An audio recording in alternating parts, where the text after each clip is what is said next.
You're listening to The Luxury Item, the podcast on the business of luxury and the people and companies that are shaping the future of the luxury industry. Here's your host, Scott Kerr.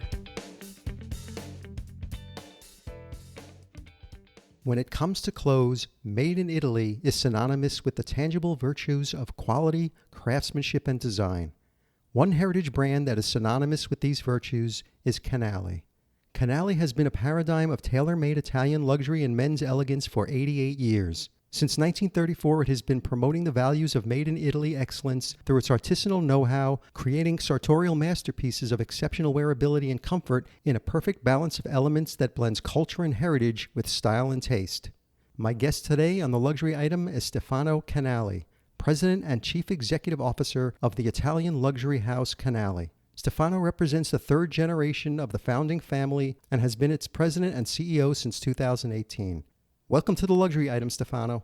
Thank you so much. Thank you Welcome, so much everybody. for joining me. Yeah, I'm so excited to have you on. So, last month, Canali presented its fall-winter 2022 menswear collection as part of Milan Fashion Week. The reviews said it was a collection inspired by the Art Deco style of the 30s.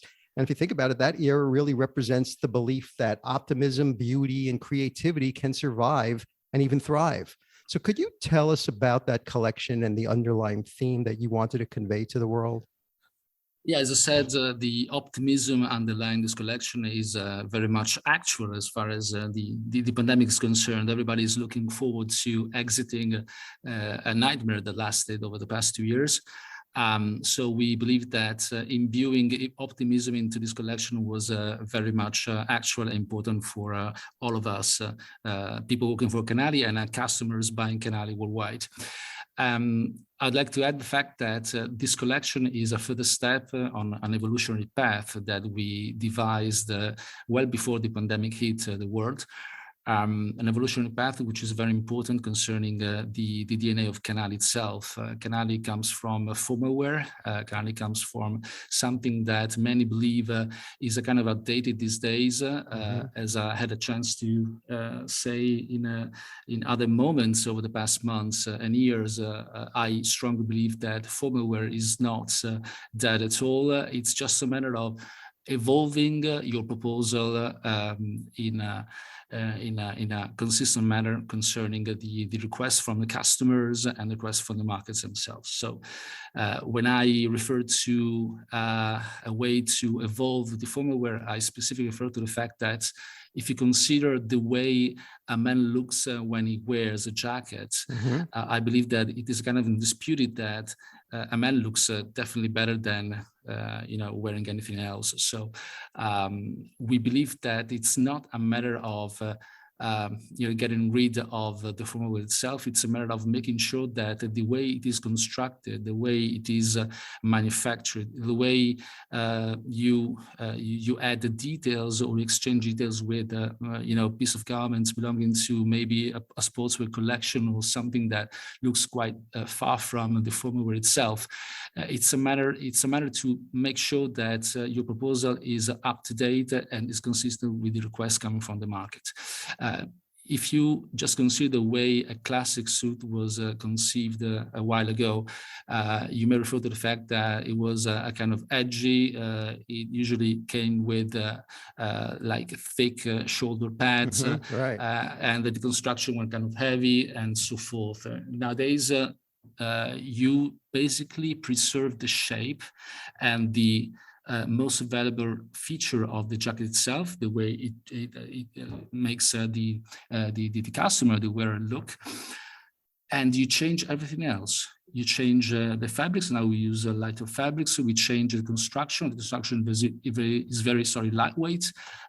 You change even the details that sometimes you borrow from sportswear pieces of garment, and you end up with something that looks definitely up to date. Right. And, even before the pandemic-induced work-from-home wardrobe that turned us all into these connoisseurs of casual wear, the trend was already, moving towards dressing down, and that's been going strong for a while. Is that something that Canali saw even before the pandemic? We saw something like that, even though the pandemic moved the balance towards the undressed look. Everybody staying home didn't feel the necessity to dress up, to put on something more edgy, or even more formal. They were dressing like jumpers or tracksuits or t-shirts, and they don't feel the need to do anything more than that. What we saw after the pandemic was the desire coming from almost everybody to get rid of, the stuff that reminded them of, a very difficult period of their life, and to move back to something that allowed them to look better, to look different. And we noticed that many customers of ours decided to get rid of the whole wardrobe they had used over the previous 2 years, and they flocked to the stores and they bought whatever was available in order to, look different, look new, and enter a new normalcy. The brand's success over its 88-year history has been as much the product of beautifully tailored garments as its ability to overcome significant challenges throughout its history. So were there any lessons that you reached into from unprecedented obstacles in the company's history that helped you navigate through COVID-19? Yes, actually having such a long history, it's very important because it basically teaches you how to overcome difficult periods. Over the past 88 years, our family experienced major difficulties in two situations, the former being the World War II, that basically canceled and erased whatever had been accomplished before and forced the family to redesign its business model and to invest all the savings that had accrued until then. And the second moment, the latter moment, was the end of the 60s, when the company was a leader in the overcoat and raincoat business, and all of a sudden the overcoats and the raincoat business went out of fashion and forced the company to reinvent itself once again and to move back to its root, which was the formalwear. The lessons we can learn from these experiences, which were very useful during the pandemic, that was the most difficult moment of my life so far, and I hope it's going to be the last one, of course, is the fact that you have to, of course, work on ideas. Okay, if you have ideas for the future, it's of paramount importance. You also have to have the finance to be able to execute these ideas. You have to have determination in executing your ideas. And of course, a bit of luck always helps. Right. Speaking of history, in 2020, Canali embarked on this project that explores its 88-year history through a new multimedia experience titled Canali Anthology. It's a collection of interviews and archival material that pay homage to some of the brand's most iconic figures and pays tribute to Canali's past. How did that whole project come about, and why now? Well, first of all, it was not intended to be an auto celebration at all. We believed that it was first and foremost a very nice story to tell. And it became very actual when the project was released, that it was during the pandemic, because we believe that Anthology tells everybody the values and the approach that Canali family had over the past 88 years. And to some extent, it gives a very clear message of optimism and hope. So as long as you are resilient, okay, and you have a reason for being so, you have the chance to approach and to live any such difficult moment as the pandemic was, and to some extent still is, with the hope, with the chance to overcome the difficulties and to exit any such situation stronger. I also like to highlight the fact that Anthology is a very clear, straightforward, and as far as I'm concerned, I believe it is a very credible description of both Canali families and Canali companies' values. Of course, the family's values imbue the company's value.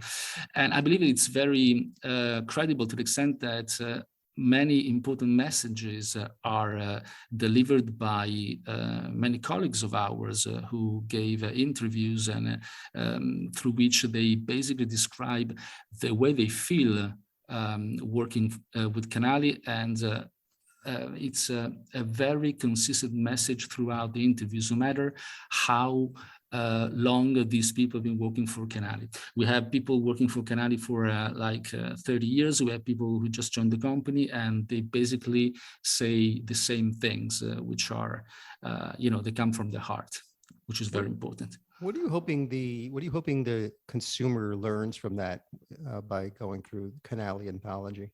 Besides history, what do you want them to walk away with? Well, Anthology is the first step of a reposition, a strategic position we worked on in 2019.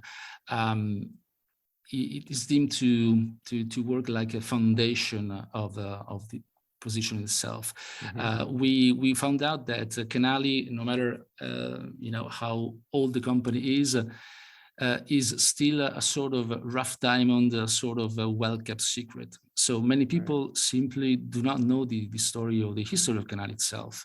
And we believe that knowing the values behind the company, knowing what the company did over the past 88 years allows it to understand the reason why Canali embarks in any activities concerning both product marketing and so forth.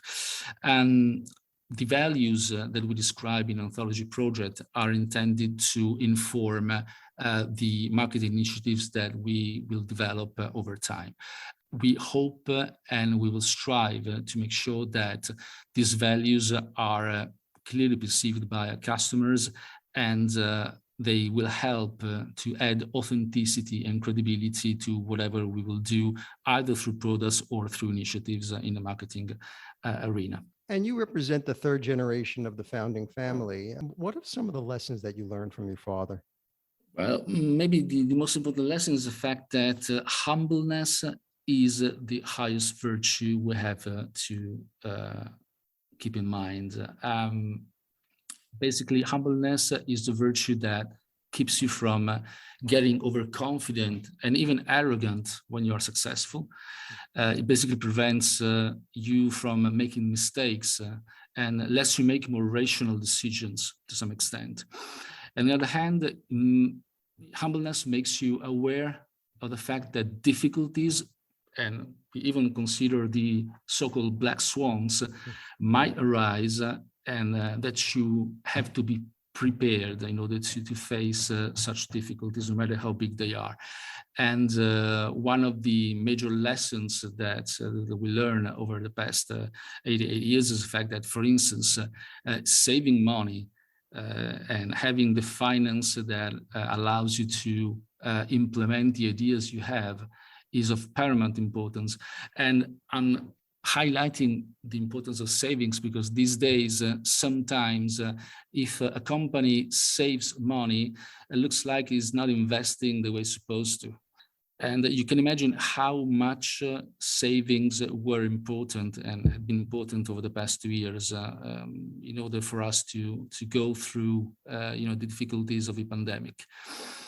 It allows us to make important things. For instance, it allows us to make sure that all of our colleagues in the world, worldwide, were able to get 100% of the wage, no matter what was happening in a specific country during 2020 until the end of September.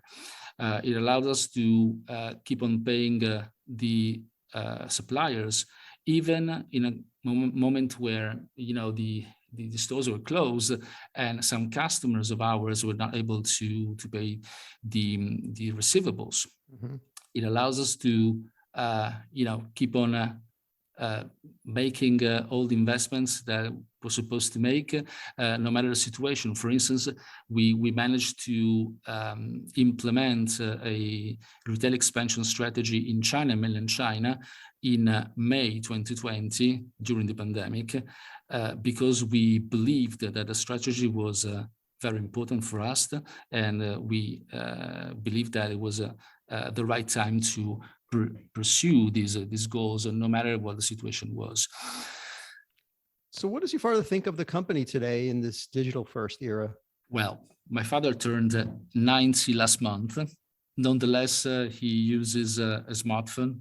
Okay, and he sometimes he enjoys video calls. Okay, and of course, on one hand, he cannot fully understand the importance of the digital side of the market and the digital side of the marketing strategies, of course. But at the same time, he's very, very open-minded, and he tends to highlight the importance of the physical world and of the physical interaction with people, which is something that might slip a little bit these days whenever we talk about, the marvelous solution proposed by the digital world, or even the Metaverse, which is a very hot word these days. Yeah, and we'll talk about that shortly. Canali launched its US e-commerce site in 2016, a year after the brand launched its e-commerce site in Europe. How much of your business is e-commerce today, and how do you plan on evolving the e-commerce platform this year? The e-commerce is a single-digit business for us compared to the total turnover. Nonetheless, it is very important to highlight the fact that e-commerce is very much complementary to the physical store.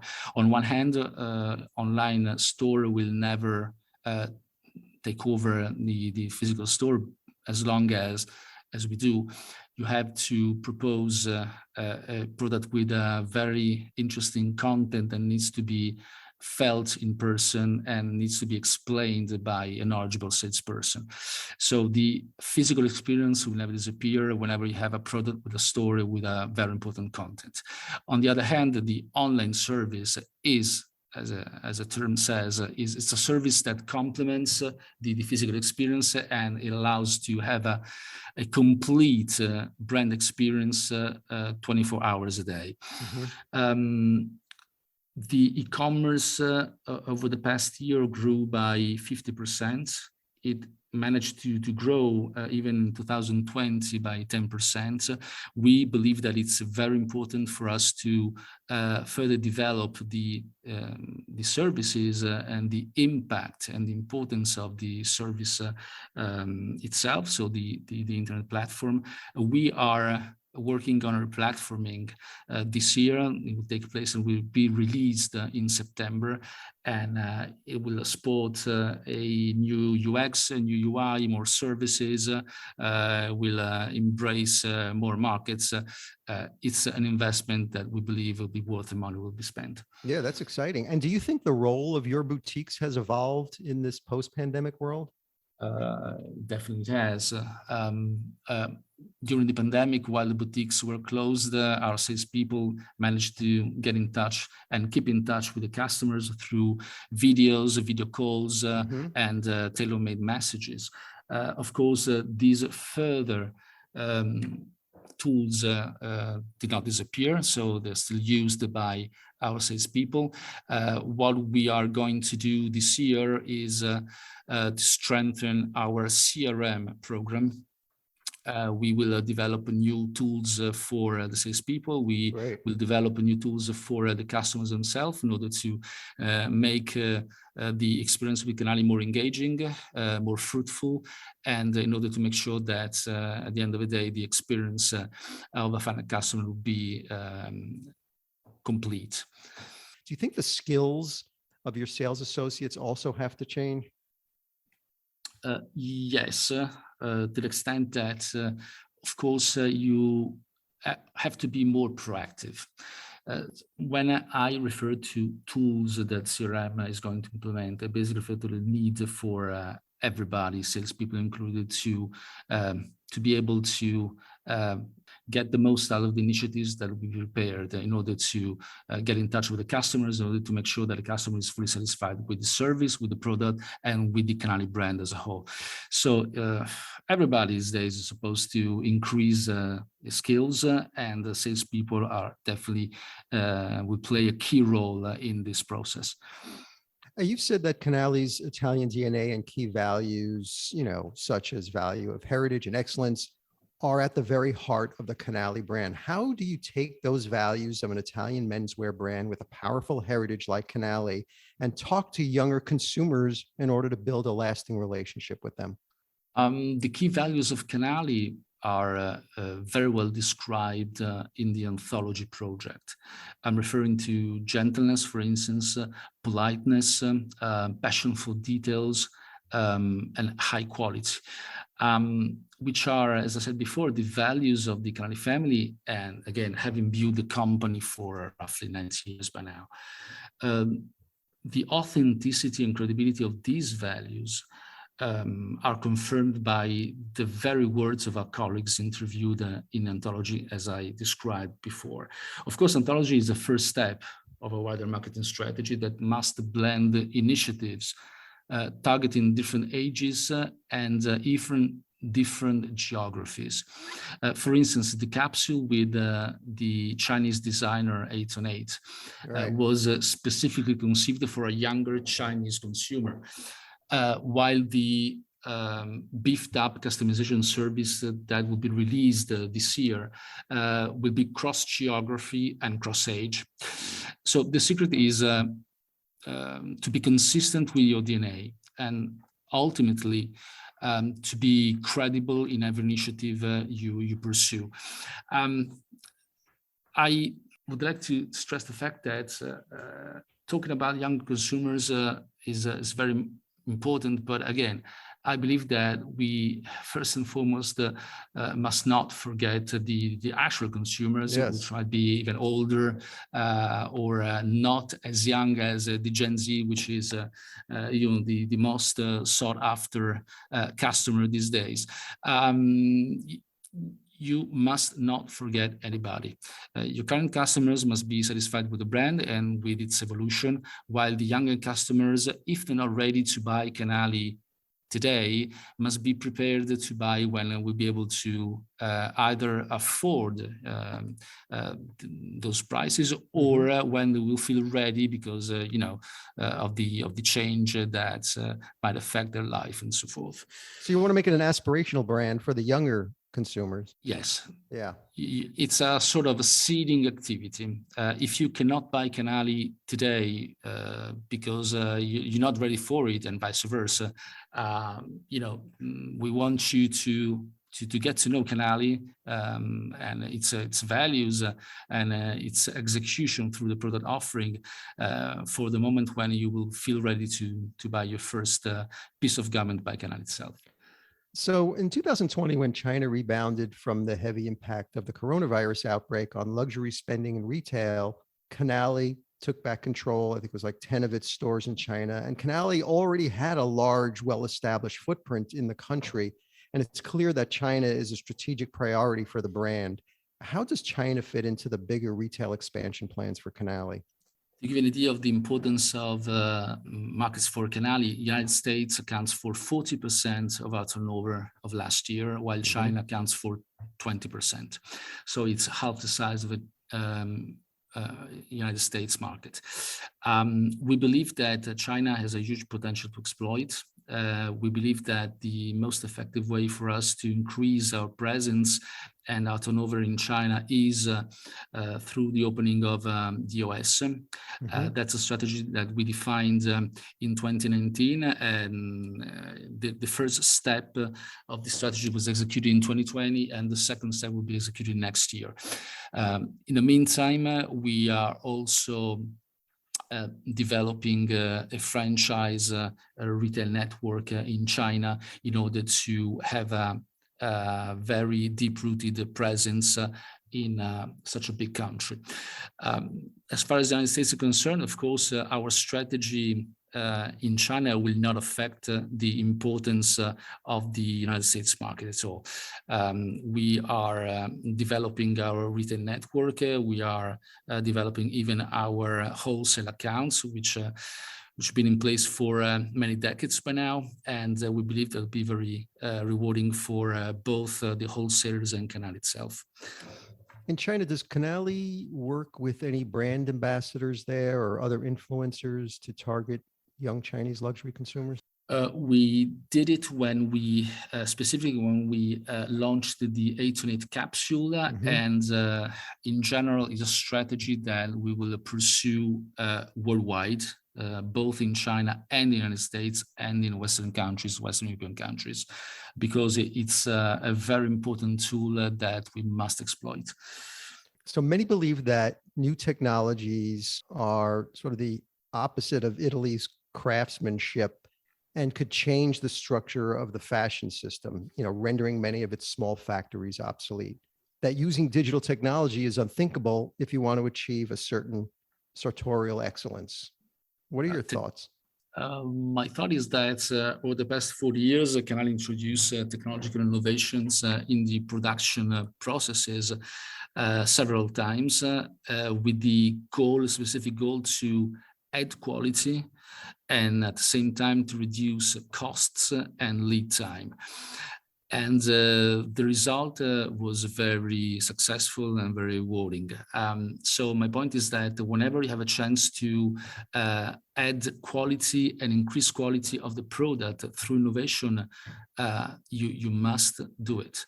I'll just give you an example. We were the first, among the first who introduced the automatic cutting systems in the 70s in Italy, that simply allowed to stop cutting fabrics by hand and with scissors, and instead of using a computer moved and controlled blade. And that allowed us to have sharper cuts in a shorter amount of time, with the chance to increase the efficiency of the manufacturing facilities. If we push on a fast forward button and we concentrate on what happened like 7 years ago in the cutting department, we introduced a process innovation that allowed us to better manage the increased complexity of the demand, which means that we had already a demand with a lower volume per SKU, and with a larger amount of fabrics. So basically, the technology that was in place, which is the common technology out there, was not the right fit for the changed demand. So we worked based upon our expertise. We worked on innovation concerning the cutting process, and this innovation allowed us to further decrease the lead time, to manage the complexity in a very efficient way, and that was basically possible thanks to the expertise we had accrued over the past decade. So innovation is not something that detracts quality from the product, and it doesn't even detract quality from a sartorial product. The quality of a sartorial product is very much related to the skills of the artisans and in their hands. The hands and the brain of the artisan are the tools that, leveraging the technological innovation, allow to end up with a high quality sartorial piece of garment. So many luxury labels like Gucci and Balenciaga have been venturing into the virtual world via new presentation formats, the sale of NFTs and partnerships with the online video gaming sector. Do you see the metaverse as a business opportunity for Canali? It is a business opportunity for Canali, pretty much as for any other brand. I would make a distinction concerning the opportunity to heavily invest in Metaverse now, vis-a-vis the opportunity to have a look at it and concentrate the investments when the phenomenon will be more mature. I believe that it's a very fashionable word these days. I believe that few knows how the metaverse will be on a stable version. So the evolution of the metaverse and over the next few years, if we have to pursue a trial, strategy in the metaverse might make sense, but I believe that we'd better wait for the metaverse as a concept to evolve towards a more mature status. What is Canali doing to be a more sustainable company without looking like you're greenwashing? Where will you be investing in sustainability initiatives this year? This is a very hot question. I know, I had to ask you. Well, I believe that first of all, you have to assess where you are. And if you want to assess your situation, you must measure the environmental footprint of your activities. And right after assessing the situation, you might knowledgeably decide how to intervene and how to reduce the environmental impact of your company. We believe that the protocol devised by European Union, which is called Organization Environmental Footprint or Product Environmental Footprint, are a very effective tool in order for a company to assess its environmental footprint. The OEF and PF are basically protocols that the European Union devised in order to sum up the life cycle assessment protocols that developed in a large number out there over the past decades. And these protocols different one from the other to the extent that the organization environmental footprint allows you to have an absolute definition of the impact of all the activities that are run by the company, from the raw materials that a company buys and uses in order to produce and to manufacture the goods that eventually are sold, to the manufacturing processes that are governed by the company itself, to the impact coming from the offices and headquarters and even the stores. Technically speaking, it's an approach that considers the impact from cradle to gate, while the PF, the product environmental footprint, assesses the impact of a single product, which is a quote of a part of the OF. Basically, it's OF divided by the number of SKUs that you manufacture. In addition to that, it considers the durability, the impact deriving from the usage of the product itself, and the end of life. Right. Both protocols consider 16 indicators concerning climate change, water consumption, natural resources, ecosystems, and human health. And it gives you a clear quantitative idea of the environmental footprint of what you do and of your products. We are in the process of completing the OEF. We will then go through the assessment of the PF of a cluster of products representing the majority of our production. And after that, we have a clear picture that will allow us to embark in very effective initiatives addressing the real impact of our company. Now, I believe that it's very important to measure first, because otherwise you run the risk to be misinterpreted in whatever initiatives you might embark in. So what other areas of focus for Canali in 2022? What other things can we expect this year? You shared a little bit. We have many products on many initiatives on the grill these days.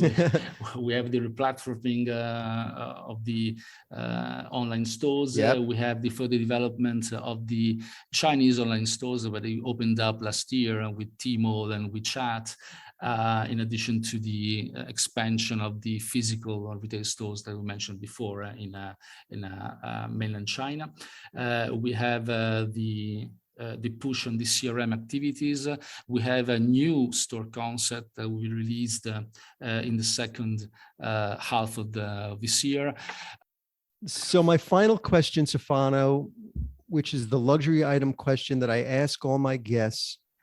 So if you were stranded on a deserted island and you can only have one luxury item with you, what would that luxury item be? It can't be any form of air transportation to get you off that island. It can't be anything that requires mobile service so you can call somebody to get you off that island. It's just you, a few palm trees, a lot of sand, and surrounded by water. What would that one luxury item you would want to have with you? That's tricky. Well, I would bring a wonderful woolen jacket. Really? A jacket that we launched on the market last year, which is the names come from shirt and jacket, because it sports the jacket construction and the shirt lightness. And the reason why I would bring the jacket, a woolen jacket, is the fact that during the day will be able to protect me from the sunshine and even from the hot temperature, because it's made out of wool. During night, at night it will protect me from the cold temperature, and in case it might turn into a pillow that might be helpful.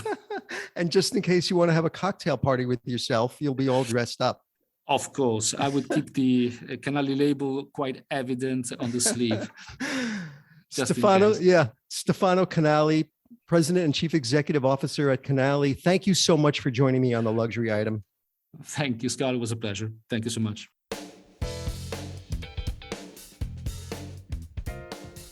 That's it for this episode of the Luxury Item Podcast. Thank you so much for listening.